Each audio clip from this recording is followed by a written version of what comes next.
Rais wa Kenya William Ruto leo mwezi Disemba tarehe 15 mwaka 2025 alimkaribisha Trifena Maton katika ikulu yake ya jimbo akimpongeza kwa juhudi za uhifadhi wa mazingira, ikiwa ni siku chache baada ya Trifena kukamilisha zoezi la kukumbatia mti kwa masaa 72 katika kaunti yake ya Nyeri.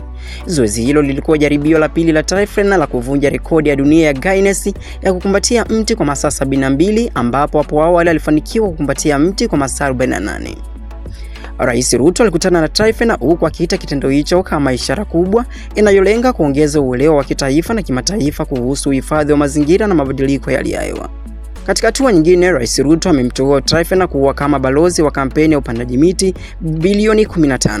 Alisema hii ilikuwa kwa kutambua ujasiri wake, ushujaa, uongozi wake unaostahili sifa, kama ishara ya heshima ya kitaifa kwa huduma yake ya mfano katika utunzaji wa mazingira. Nimempa Trifena Maton nishani ya pongezi kwa ukuu wake wa nchi HSC, alisema William Ruto. Ruto pia alitangaza kwamba huduma ya wanyamapori ya Kenya na bodi ya utalii ya Kenya imempa yeye na timu yake uzoefu wa likizo uliofadhiliwa kikamilifu.